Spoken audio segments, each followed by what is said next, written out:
나는 쉬지 아니하리라, 이런 제목의 말씀 함께 나누도록 하겠습니다. 오늘 설교 제목을 나는 쉬지 아니하리라 이렇게 잡았더니 우리 교육자실에서 근무하는 권사님이 앞으로 목사님이 쉬는지 쉬지 않는지 제가 지켜보겠습니다 이러시더라고요. 이러라고 제목을 이렇게 정한 건 아닌데, 여러분, 사람은 당연히 뭐 일하다가 쉬기도 하고 또 쉬다가 일하기도 하고 이렇게 리듬이 필요합니다. 다만 제목을 이렇게 정한 것은 본문에서 그런 어떤 그 내용을 찾을 수가 있어서 정한 것이죠. 여러분 1절 한번 같이 한번 읽어보시겠습니까? 시작. 나는 시온의 의가 빛같이 예루살렘의 구원이 횃불같이 나타나도록 시온을 위하여 잠잠하지 아니하며 예루살렘을 위하여 쉬지 아니할 것인즉. 이 구절에서 맨 마지막에 나오는 쉬지 아니하겠다, 여기에서 설교 제목을 가져왔습니다.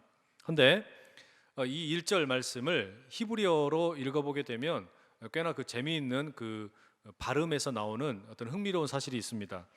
잠잠하다라는 뜻의 단어에도 쉬라는 발음이 들어가고요, 그 다음에 쉬다라는 발음에도 쉬라는 우리말로 할 때 그런 어떤 발음이 들어가 있습니다. 그래서 잠잠하다라는 말을 달리 번역하면 쉬쉬하다라고도 할 수 있겠어요. 그래서 쉬쉬하지 않을 것이고 쉬지 않을 것이다, 이렇게도 우리가 번역할 수 있습니다. 바로 그런 이유 때문에 오늘 설교 제목이 나는 쉬지 아니하리라 라고 되어 있지만 사실은 이중적인 의미를 함께 담아 보았습니다. 나는 그대로 쉬지 않을 것이다 라는 의미도 있지만 또 한편으로는 쉬쉬하지 않겠다라는 겁니다. 침묵하지 않겠다라는 그런 의미겠죠. 그럼 여러분, 오늘 이 본문에서 나는 쉬지 않겠고 또 나는 쉬쉬하지 않겠다라는 게 도대체 누구입니까? 누가 쉬지 않겠다라는 것이고 누가 쉬쉬하지 않겠다라는 걸까요? 이 자꾸 쉬쉬 하니까 어린 아이들 뭐 이렇게 뭐 화장실 가라는 이야기, 그런 이야기는 아닙니다. 사실 여러분, 이 내용에 나오는 그 어떤 말하는 사람이 누구일까에 대해서는 두 가지 정도의 해석이 있습니다.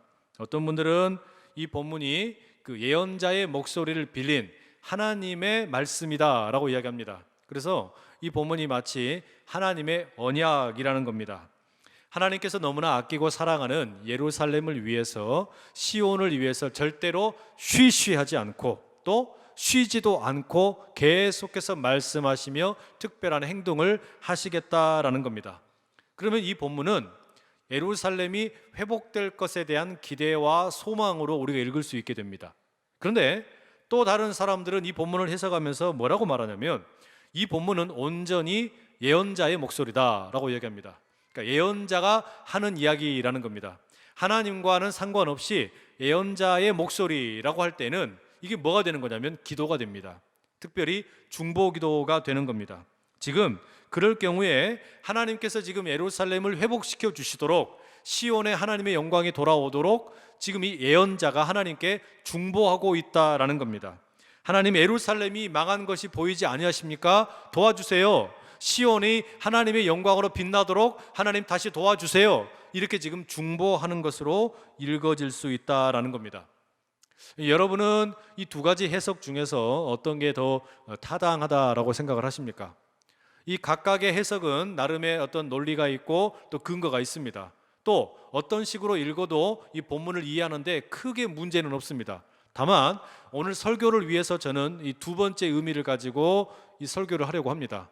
왜냐하면 이 본문의 정황상 그게 오늘 우리에게 보다 의미가 있겠다라는 생각 때문입니다. 오늘 여러분, 이 본문의 상황을 보시면 하나님께서 이사야서 앞부분에 이 포로로 잡혀갔던 이스라엘 사람들에게 주시는 약속이 먼저 나옵니다. 하나님께서 이스라엘 사람들이 뭐 아수르에 의해서 전쟁에 지고 바벨론에게 포로로 잡혀가게 되는 이런 어떤 비참한 상황들이 있었는데, 때가 되면 하나님이 내가 너희들을 고향으로 돌아가게 해주겠다, 그런 약속을 주십니다. 예루살렘으로 돌아가게 해주시겠다라는 겁니다. 사실 여러분, 포로로 잡혀있는 사람에게 고향으로 돌아갈 수 있다, 이것보다 더 좋은 약속이 어디 있겠습니까? 일본에 의해서 강제징용을 당해가지고 멀리 끌려갔던 노동자들, 그분들이 다시 돌아갈 수 있다, 조선으로 돌아갈 수 있다는 약속을 받았다면 그것보다 더 큰 희망이 어디 있겠냐고요? 그런데 하나님께서는 이런 약속만 주신 것이 아니라 이제 미래에 이 고향 땅인 예루살렘이 찬란하게 빛날 것이다 라고 약속을 또한 주십니다. 이스라엘의 잃어버렸던 잔치가 풍성해질 것이고 예배가 아름다워질 것이다, 이런 이야기들까지 곁들여 주시더라는 이야기죠. 이런 내용이 특별히 54장 11절 이하에 잘 나옵니다. 그 가운데서 11절에서 13절의 말씀을 제가 읽어드리죠. 너 곤고하며 광풍에 요동하여 안위를 받지 못한 자여, 보라, 내가 화려한 채색으로 네 돌 사이에 더하며 청옥으로 네 기초를 쌓으며 홍보석으로 네 성벽을 지으며 석류석으로 네 성문을 만들고 네 지경을 다 보석으로 꾸밀 것이며 네 모든 자녀는 여호와의 교훈을 받을 것이니 네 자녀에게는 큰 평안이 있을 것이며. 여러분, 이 말씀은 미래의 예루살렘이 엄청나게 화려해질 것이다 라는 약속입니다. 여기 보면 무슨 옥 이런 이야기들이 나오는데 이건 다 보석의 이름입니다. 청옥, 무슨 또 홍보석, 이런 것들이 나오죠. 이게 다 여러분 오늘로 비유하자면 무슨 다이아몬드 또는 어떤 루비, 사파이어 같은 이런 것들입니다. 그러니까 미래의 예루살렘은 금이나 은은 너무나 흔한 것들이고 이렇게 값비싸고 좋은 보석들이 그 성벽의 돌과 돌 사이에 박혀 있을 거라는 거예요. 길바닥에 깔릴 거라는 겁니다. 그만큼 화려하게 영광이 넘칠 것이다 라고 이야기하는 겁니다. 또한 자녀들에게는 더 이상 전쟁에 대한 두려움 없이 평안한 삶을 살게 될 것이다 라고 약속을 주고 있는 겁니다. 이게 하나님의 약속이에요. 이 하나님의 약속은 정말로 성취가 이루어지게 되지요. 바벨론의 포로로 잡혀갔던 사람들이 페르시아라는 나라가 새로 세워지게 되고 고레스라는 임금이 칙령을 발표합니다. 이게 주전 539년인데 이 칙령과 함께 포로로 잡혀왔던 모든 사람들이 이제 자기 나라의 고국으로 돌아가게 되지요. 유대인들도 이제 이스라엘 땅으로 돌아옵니다. 예루살렘으로 돌아갑니다. 그래서 무려 약 70년 만에 조국 땅을 밟게 되는 겁니다. 심지어 여러분, 이 고레스 왕은 뭐라고까지 이야기하냐면 예루살렘에 있던 성전을 다시 재건하기 원한다면 재건해라, 그러면 내가 도와주겠다, 원조까지 약속을 해줍니다. 정말로 이 하나님의 약속이 다 성취되는 것 같습니다. 그런데 이사야 62장 오늘 본문을 읽어보게 되면 이 하나님의 약속은 냉정하게 따져서 절반밖에 성취되지 않았습니다. 이 백성들이 고향으로 돌아온 것은 성취가 되었지만 미래의 예루살렘이 화려하게 영광스럽게 빛날 것이다 라는 약속은 아직 이루어지지 못했다라는 말입니다. 물론 조국에 돌아온 것만 해도 감지덕지한 일이지만 사실 아직 하나님의 약속으로서 영광스럽게 될 것이다, 보석이 가득할 것이다, 화려하게 될 것이다, 이런 것은 조금도 경험하지 못하는 겁니다. 예루살렘이 그렇게 빛날 것이다 라고 사람들이, 하나님이 말씀하셨지만 이 포로들이 돌아가서 만나게 된 예루살렘의 모습은 마치 사막과 같았습니다. 사람들이 살기가 참 척박한 그런 땅이었다라는 말입니다. 왜 이렇게 되었을까요? 약 한 55년에서 60년 전에 이스라엘 사람들이 바벨론의 포로로 잡혀가게 되고 전쟁이 계속될 때 이 바벨론의 임금인 느부갓네살이라는 임금이 군대를 이끌고 와가지고 예루살렘과 온 유대 땅을 말발굽으로 짓밟아 버립니다. 다 무너뜨린 겁니다. 성벽이 다 내려앉고 성전도 완전히 폐허가 되어버렸습니다. 그렇게 폐허가 되어버린 이 예루살렘 성벽 그리고 성전이 수십 년 동안 방치된 겁니다. 아무도 이 성벽을 재건하려고 하지도 않고 하나님의 성전을 다시 건축해야겠다라고 나서는 사람들이 없었다라는 말입니다. 왜 그랬을까요? 가난하기 때문이죠. 자기들 먹고 살기도 바쁘기 때문에 무슨 성벽을 돌볼 여유가 없는 겁니다. 하나님께 예배하는 성전을 지을 만한 마음의 여유가 전혀 없었다라는 거예요. 그리고 이제 시간이 흘러가지고 바벨론의 포로로 잡혀갔던 사람들이 돌아왔어요. 그리고서 이 바벨론에서 예루살렘에 돌아와서 상황을 보니까 어떻습니까? 너무 처참합니다. 고향에 왔는데 이게 너무나 처참한 거예요. 하지만 아무도 나서지를 못하는 겁니다. 이 포로로 잡혔다가 돌아온 사람들이 무슨 여유가 있겠어요? 이 사람들도 먹고 살기 바쁩니다. 자기 식구들 먹여 살려야 되기 때문에 그 척박한 땅을 갈아서 엎고 씨앗을 뿌리고 종자를 덮고 그리고 이제 밖에 나가가지고 열매를 따다가 집안 식구들 먹이고 때로는 들에서 초근 목피 이런 거 뜯어다가 먹이고 그렇게 겨우 배고픔을 면하면서 살아가고 있었다라는 말입니다. 당장에 먹을 것이 없으니 고향에 돌아왔지만 뭐 별로 그렇게 좋을 것이 하나도 없다라는 겁니다. 형편이 이런데 이스라엘의 예언자들, 뭐 에스라나 느헤미야나 학개와 같은 이런 예언자들이 뭐라고 말합니까? 이스라엘 사람들에게 자꾸 독려를 합니다. 우리가 일어나자, 우리가 힘을 내자, 그래서 이 무너진 성벽을 다시 쌓자, 그리고 하나님의 영광이 가득했던 저 성전을 이렇게 내버려 두면 안 된다, 다시 새롭게 우리가 세우자, 이렇게 계속해서 백성들을 독려하는 겁니다. 해보자고, 힘을 내보자고. 그런데 여러분, 적극적으로 나서는 사람들이 별로 없어요. 호응하는 사람들이 별로 없었다라는 겁니다. 왜 그랬을까요? 가난하기 때문이고 여유도 없습니다. 그러나 또 다른 이유가 있습니다. 그건 뭐냐면, 우리가 설령 예루살렘 성벽을 다시 쌓는다고 한들 이게 다윗이 성벽을 쌓았던 다윗성의 그 영광을 회복할 수 있을까? 과거의 영광에 이를 수 있을까? 도무지 비교가 되지 않을 것 같은 겁니다. 성전도 마찬가지입니다. 다윗이 왕 위에 있을 동안에 백향목을 비롯해서 수많은 자재들을 준비하고, 그리고 아들 솔로몬이 이제 성전을 지을 때 얼마나 영광스럽게 지었습니까? 수많은 나라들에서 일꾼들이 함께 달라들어가지고 정말 근사하고 아름다운 영광이 가득한 그런 성전 지었는데, 이렇게 패잔병이 되어서 포로로 끌려갔다가 돌아온 우리들이 성벽을 쌓으면 얼마나 잘 쌓을 것이며 성전을 짓는들 이게 솔로몬의 영광에 비할 때가 있겠냐라는 겁니다. 옛날이요, 옛날에 대한 그 어떤 추억은 있고 영광에 대한 어떤 기억은 있지만 우리가 지금 아무리 노력해도 과거만큼 잘할 수가 없다, 그런 패배의식이 그 도시 전체에 가득했다는 겁니다. 도대체 언제 이 도시가 하나님의 약속대로 성벽의 돌과 돌 사이에 다이아몬드나 사파이어나 루비나 금과 은이 가득할까? 꿈도 꾸지 못한다는 거예요. 옛날에는 잘 나갔고 과거에는 괜찮았지만 지금 우리는 그게 불가능하다는 겁니다. 마치 그런 자포자기가 이 백성들에게 있었어요. 그러면서 이 사람들이 뭐라고 생각하는 겁니까? 우리 도시에 이런 어떤 부흥이 일어날 수 있을까? 이 형편이 나아질 수 있을까? 그렇게 생각하면서 자기들 스스로 이런 생각을 하는 겁니다. 혹시 하나님께서 아직도 우리를 심판하고 계시는 것은 아닐까? 하나님께서 이스라엘의 우리 조상들이 잘못을 해서 하나의 왕국이 두 개로 쪼개어지고 북이스라엘 망하고 남유다 망하고 이제 이렇게 심판을 받게 되었는데, 혹시 하나님께서 아직도 우리를 심판하고 계시는 것은 아닐까? 그래서 우리가 이렇게 가난한 것은 아닐까? 사람들이 이런 패배의식에 젖어 있었다라는 말입니다. 여러분, 백성들이 이제 하나님의 약속에 대해서 관심이 멀어집니다.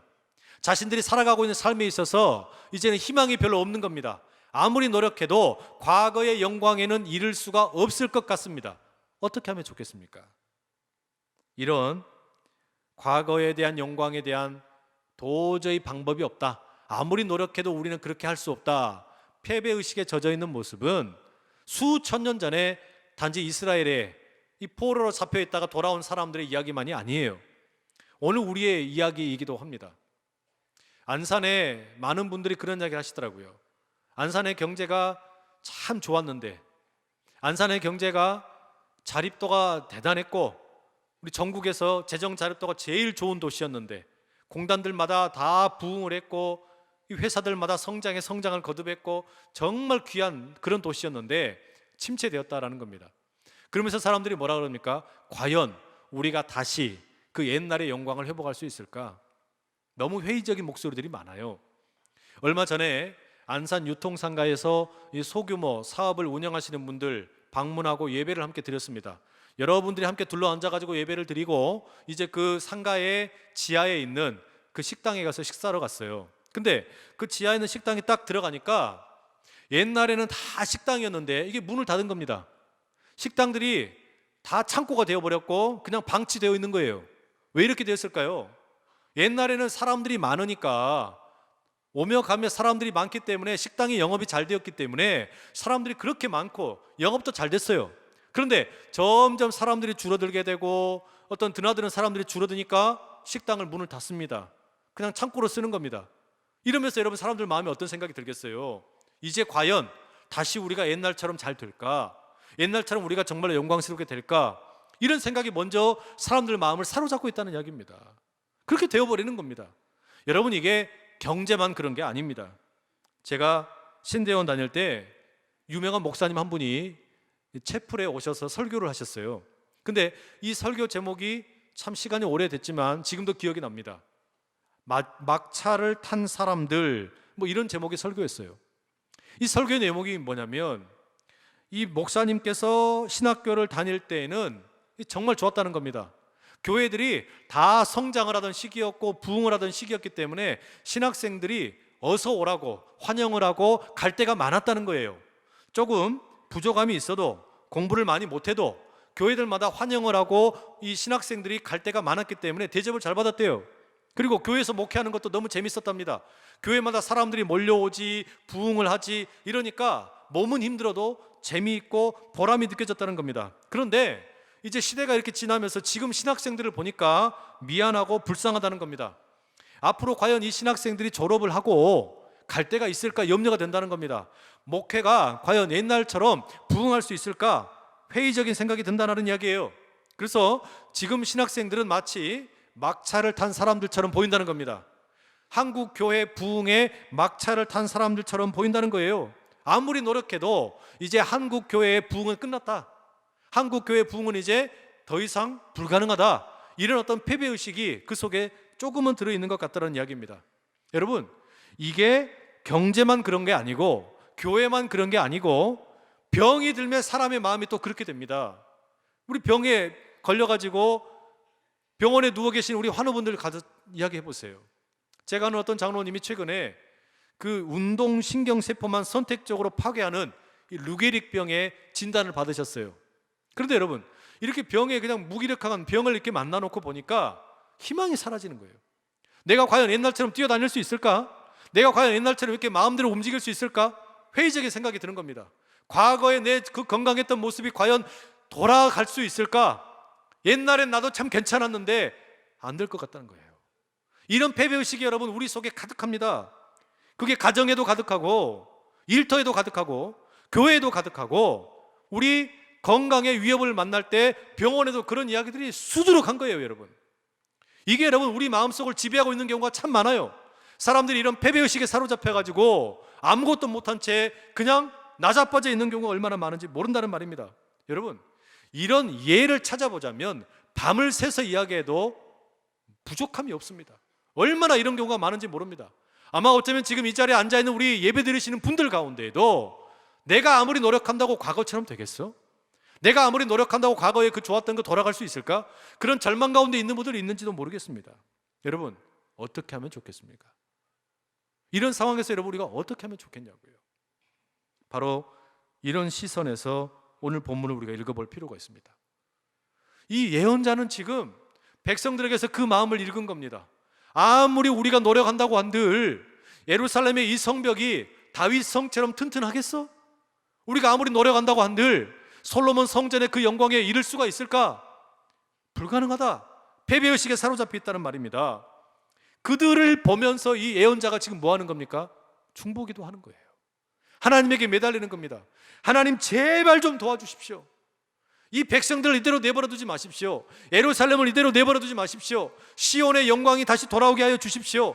하나님, 난 절대로 멈추지 않겠습니다. 쉬쉬하지 않겠습니다. 쉬지 않겠습니다. 기도를 쉬쉬하지 않고 기도를 쉬지 않겠습니다. 계속해서 지금 하나님께 중보하며 외치고 있는 겁니다. 왜 이렇게 기도할 수 있는 걸까요? 왜 이렇게 중보할 수 있는 이유가 무엇이겠습니까? 그것은 여러분 하나님을 믿기 때문이에요. 이 예언자가 하나님을 믿기 때문입니다. 무엇을 믿는 겁니까? 하나님의 약속을 믿는 거예요. 하나님이 주신 약속에 대해서 믿고 있기 때문에 이렇게 간절하게 외치며 기도하는 겁니다. 54장 7절 8절에 하나님께서 이렇게 예언을 주셨어요. 내가 잠시 너를 버렸으나 큰 긍휼로 너를 모을 것이요 내가 넘치는 진노로 내 얼굴을 너에게서 잠시 가렸으나 영원한 자비로 너를 긍휼히 여기리라. 네 구속자 여호와께서 말씀하셨느니라. 하나님 이렇게 말씀하셨잖아요. 하나님께서 잠시만 버렸다면서요. 그리고 다시 큰 긍휼로 회복시켜 주신다면서요. 하나님 그런 하나님이시니까 내 기도 들어주세요. 이 중보기도 들으시고 이 백성들, 불쌍한 백성들, 이 예루살렘 회복시켜 주세요. 여러분 지금 그걸 외치는 겁니다. 이 중보기도 지금 하고 있다는 이야기입니다. 하나님을 깨우는 거예요. 하나님의 약속을 하나님께 지금 상기시켜 드리는 겁니다. 하나님 이대로 계시면 안 된다고. 그래야 하나님 좋으신 하나님이지, 하나님 약속을 안 지키시면 하나님 나빠요. 지금 그렇게 외치고 있는 거예요. 이 예언자의 기도가 지금 바로 그런 심정입니다. 그래서 여러분, 오늘 본문 2절에 이렇게 말하죠. 이방 나라들이 네 공의를 묻 왕이 다 네 영광을 볼 것이요 너는 여호와의 입으로 정하실 새 이름으로 일컬음이 될 것이며. 여러분, 이게 이 예언자의 중보 기도라면 이게 무슨 의미냐면요, 하나님, 내가 언제까지 이렇게 쉬쉬하지 않고 언제까지 쉬지 않고 기도할 거냐? 예루살렘이 하나님의 공의를 입을 때까지, 예루살렘에 하나님의 영광이 돌아올 때까지 나 쉬지 않을 겁니다. 하나님의 영광이 가득해서 이방의 나라들이 예루살렘을 향하여 구경하러 오고 이방의 임금들이 하나님의 영광을 사모하면서 여기 올 때까지 나 절대 쉬지 않을 겁니다. 나 그렇게 기도하겠습니다. 그렇게 기도하겠다는 겁니다. 그러면 여러분, 이 예언자의 중보 기도의 내용이 뭡니까? 예언자가 이렇게 간절하게 기도하고 있는 내용을 4절에 조금 더 구체적으로 이렇게 보여줍니다. 다시는 너를 버림받은 자라 부르지 아니하며 다시는 네 땅을 황무지라 부르지 아니하고 오직 너를 헵시바라 부르며 네 땅을 뷸라라 하리니 이는 여호와께서 너를 기뻐하실 것이며 네 땅이 결혼한 것처럼 될 것입니다. 여러분, 이게 무슨 이야기냐면요, 지금 포로로 살고 있던 이스라엘 사람들이 돌아와서 살고 있는 이 예루살렘의 모습이 버림받은 것 같고 황무지 같아요. 그런데 이 지금 중보기도의 내용이 뭐냐? 버림받은 이 땅을 헵시바로 만들어주세요. 황무지가 되어버린 이 땅을 뷸라로 만들어주세요. 이렇게 기도하는 겁니다. 여러분, 버림받은 땅이 헵시바가 된다는 게 무슨 의미입니까? 헵시바라는 말의 의미가 내 기쁨이 너에게 있다는 의미입니다. 그러니까 버림받은 것 같은 이 예루살렘에 하나님의 기쁨을 담아주세요 이야기입니다. 하나님, 지금 내 가정에, 내 일터에, 이 나라에, 이 한국의 교회에 버림받은 것 같은 이 모습에 다시 하나님의 기쁨, 하나님의 기쁨을 회복시켜 주세요. 이걸 외치고 있는 겁니다. 여러분, 헵시바의 회복이 있게 해달라는 거예요. 그리고 또 뭐라 그래요? 황무지 같은 이 땅을 뷸라로 만들어 달랍니다. 뷸라라는 것은 결혼한 여인이라는 뜻이에요. 그러니까 황무지처럼 사랑받지 못하고 버려진 게 아니라 결혼한 여인처럼 사랑받는 존재 되게 해달라는 겁니다. 여러분, 우리가 그렇게 과연 누가 나를 사랑해 줄까? 아무도 나에게 관심이 없는 것 같을 때 필요한 게 뭡니까? 그 사랑에 대한 갈급함이잖아요. 하나님께 사랑해 달라고 요청하는 거예요. 헵시바의 은혜로, 뷸라의 은혜로 우리 가정을, 우리 일터를, 경제를, 통일의 문제를, 이 한국 교회를 살려달라는 겁니다. 여러분, 이 은혜가, 이 헵시바와 뷸라의 은혜가 이스라엘과 예루살렘 가운데 임하기를 구했던 이 중보기도의 자의 이 모습처럼 오늘 우리에게도 이 기도가 있기를 축복합니다. 누군가가 기도해야 된다는 이야기예요. 누군가가 헵시바의 은혜를 구하고 누군가가 뷸라의 은혜를 구하면서 병들어 있는 사람을 기도해야 돼요. 신음하고 있는 사람, 희망을 잃어버린 사람, 과연 내가 옛날처럼 뛰어다닐 수 있을까? 과연 내가 다시 건강한 모습으로 예배당에 나와서 예배할 수 있을까? 염려하고 있는 그를 위해서 기도해야 된다는 이야기예요. 과연 내가 경영하는 이 회사가 다시 일어설 수 있을까? 염려하고 있는 이들을 위해서 기도해야 된다는 이야기예요. 추락하고 있는 것 같은 한국 교회를 위해서 과연 한국 교회가 다시 부흥할 수 있을까? 끌어안고 누군가는 기도해야 된다는 이야기입니다. 여러분, 바라기는 그 기도가 오늘 우리에게 있기를 축복합니다. 그 중보 기도자가 멀리에서 찾을 것이 아니라 오늘 우리가 그 기도자 될 수 있기를 축복합니다. 오늘이 여러분 주현절 지나고 두 번째 주일입니다. 이렇게 교회력을 따라서 우리가 성경을 읽다 보면 이 교회력을 따른 성경 읽기에 이 각 주일마다 추천하는 말씀들이 있어요. 그런데 이 주현절 후 두 번째 주일에 추천하는 복음서의 말씀이 요한복음 2장입니다. 그 중에서도 1절에서 11절에 나오는 그 가나 혼인잔치의 이적 이야기입니다. 예수님과 제자들, 그리고 예수님의 어머니 마리아가 함께 어느 결혼 예식에 참석을 했어요. 혼인잔치가 벌어지는 자리입니다. 그곳에 가가지고 맛있는 음식도 먹고 포도주도 마시고 노래도 부르고 춤도 추면서 즐거운 시간을 함께 보냈습니다. 그런데 문제가 생겼어요. 이 결혼식에 포도주가 떨어져 버린 겁니다. 이 즐겁던 모든 잔치가 망치게 생긴 겁니다. 문제가 생겼어요. 그러자 여러분 어떻게 합니까? 이 어머니 마리아가 예수님에게 중보 기도를 해요. 도와달라는 겁니다. 예수님 좀 도와주세요. 예수님이 도와주셔야만 이 결혼잔치의 기쁨이 회복될 수 있겠습니다. 예수님 제발 그냥 외면하지 마세요.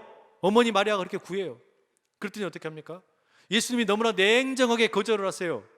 그런데도 불구하고 이 어머니 마리아가 뭐라고 그럽니까? 분명히 내가 부탁한 것을 들어주실 거다, 이렇게 믿고서 하인들을 불러다가 이야기하죠. 예수님이 뭘 시키든 그대로 따라해라, 이렇게 당부를 합니다. 실제로 여러분 그랬더니 예수님이 어떻게 하십니까? 말로는 안 하겠다고 하셨지만 예수님이 어머니의 말씀을 듣고서 물 항아리 6개에다가 가득 채운 다음에 그걸 떠다가 연회장에 갖다 줘라. 그랬더니 어떻게 됩니까 여러분? 물이 변하여 포도주가 되었어요. 여러분 이게 뭡니까? 중보기도를 통해서 하나님께서 역사하신 거예요. 중보기도를 통해서 하나님께서 위기를 기회로 바꿔주신 겁니다. 중보기도를 통해서 문제가 생겼던 것을 해결해 주시다는 이야기예요. 그리고 이 이야기의 마지막 요한복음 2장 11절 이렇게 말합니다. 예수께서 이 첫 표적을 갈릴리 가나에서 행하여 그의 영광을 나타내심에 제자들이 그를 믿으니라. 무슨 이야기냐면 어머니 마리아의 중보기도를 통해서 예수님이 기적을 행하셨고 이걸 통해서 하나님의 영광이 임하게 되었다는 겁니다. 하나님의 영광이 임하게 되었다. 여러분 이게 중보기도예요. 우리가 중보기도 하는 이유가 뭐냐? 왜 내가 나라의 경제를 붙잡고 기도하고, 왜 병약한 성도를 위해서 붙잡고 기도하고, 왜 내가 교회를 위해서 붙잡고 기도하냐? 이 자리에 하나님의 영광이 다시 돌아오기를 구하는 겁니다. 이게 지금 이 중보기도자의 간절한 기도의 제목이에요. 바라기는 여러분 이 기도가 오늘 우리에게 있기를 축복합니다. 왜냐면요, 세상은 아무리 스스로 잘 나가고 있다고 하는 것처럼 보이지만 세상은 중보자를 찾고 있습니다. 세상은 지금도 계속해서 세상의 무너진 부분을 고칠 중보자를 찾고 있다는 이야기예요. 여러분 우리 예수님께서 바로 그 중보자이시지 않으셨습니까? 모든 사람이 죄를 범하였으며 하나님의 영광에 이르지 못하더니 우리 주 예수 그리스도를 통하여 하나님의 새로운 의가 나타나셔서 모든 믿는 자에게 구원을 주셨다는 말이에요. 예수님이 십자가에 죽으시고 부활하심으로 우리 모두를 위한 중보자가 되셔서 우리를 죄와 사망으로 이끄시는 게 아니라 생명의 성령의 법으로 이끌어 주셨다는 겁니다. 예수님께서 그렇게 중보의 사명을 감당하셨던 것처럼 오늘 우리 모두에게도 이 중보의 사명이 필요하다는 이야기예요. 바라기는 여러분 하나님이 찾으실 만한 위대한 중보자로 쓰임받는 여러분 모두 다 되시기를 간절히 축복합니다. 인터넷에서 한동안 유명했던 사진이 한 장 있습니다. 이런 사진인데요, 이 사진 속에 나오는 이 아이들은 자매입니다. 1995년에 미국의 매사추세츠 우스터라는 지역의 한 병원에서 태어난 쌍둥이 자매예요. 그런데 이들이 예정일보다 약 12주 정도 일찍 태어났습니다. 그러니까 미숙아로 태어난 것이죠. 그래서 언니와 동생이 각각 자기들 각각의 인큐베이터에 들어가게 되었습니다. 다행히 언니는 건강이 호전되고 잘 자라게 되었어요. 그런데 문제 이 동생이 호흡에 문제가 생기고 심장박동에 문제가 생겨가지고 곧 죽을 것 같은 겁니다. 그래서 이 부모님이 어떻게 하면 좋을까 하다가 그래도 얘들이 쌍둥이 자매로 태어났으니까 얘 둘이 그래도 같이 있게 해주자. 그래서 마지막에 될지도 모르니까 한 인큐베이터 안에 넣어주십시오, 의사 선생님에게 부탁을 합니다. 그래서 한 달 만에 이 쌍둥이 자매가 다시 인큐베이터 그 좁은 공간에서 만나게 됩니다. 그런데 그 좁은 인큐베이터 안에서 기적이 일어나요. 이 여동생이 발작을 일으키면서 문제가 생겼는데 바로 그때 이 언니가 그 고사리같이 작은 손을 가지고서 이 동생의 등을 얹어주는 겁니다. 그 손을 동생의 등에 얹는 거예요. 안아주는 거예요. 그랬더니 이 동생의 발작이 멈춘 겁니다. 발작이 멈췄을 뿐만 아니라 그때부터 이 동생이 그 인큐베이터 안에서 회복이 되는 거예요. 건강이 회복이 되고 결국 이 둘이 어머니의 품에 안기게 되었습니다. 지금도 잘 크고 있다는 거예요. 여러분 이게 뭡니까? 이게 중보기도예요. 중보기도가 뭔가 커다란 게 아니에요. 연약한 사람이 보이거든 안아주는 거, 문제가 생긴 회사가 보이거든 껴안아 주는 거, 저기 지금 병석에 누워있는 사람이 보이거든 부둥켜 안아주는 거, 한국 교회가 신음하고 있고 추락하고 있는 것 같고 문제가 생긴 것 같거든 욕하고 문제 있다고 손가락질하기보다 끌어안는 거예요. 여러분 이게 중보기도예요. 그런데 하나님께서는 이런 우리가 아무것도 아닌 것 같은 그 작은 손짓 하나, 우리의 그 작은 음성의 그 어떤 조아림, 이걸 우리 하나님이 들으시고 하나님의 영광을 보여주시는 줄로 믿습니다. 그래서 여러분, 그때 기적이 일어나는 거예요. 죽은 자가 살아나고, 병든 자가 일어나고, 한국교회의 부흥이 다시 회복이 되고, 무너질 것 같았던 회사가 다시 일어나고, 자녀들이 가정의 부모에게로 돌아오고, 이런 일들이 일어난다는 이야기입니다. 여러분, 바로 그런 중보의 자리에 우뚝 서셔서 이 세상의 치유자로 하나님의 기뻐하심을 입는 우리 모두 다 될 수 있기를 간절히 축복합니다.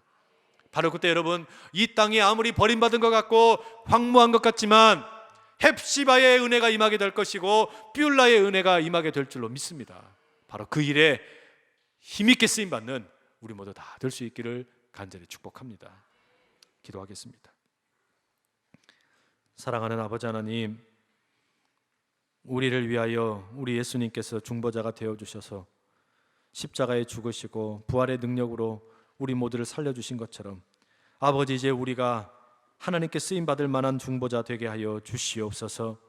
하나님을 향해 쉬지 않고 쉬하지 않고 끝까지 부르짖는 중보 기도자로 우리 모두를 우뚝 세워 주시옵소서. 연약한 이들을 끌어안는 기도의 손길을 통해 헵시바의 은혜가, 뷰라의 은혜가 이 땅을 뒤덮게 하여 주시옵소서. 우리의 기도에 귀를 기울여 주시고 침체된 경제를 살려주시고 병든 영혼들을, 병든 마음을, 병든 몸을 우리 주님께서 건져주시고 무너져가는 한국교회를 다시 부흥의 길로 이끌어 주시옵소서. 예수 그리스도 이름으로 간절히 기도드립니다. 아멘.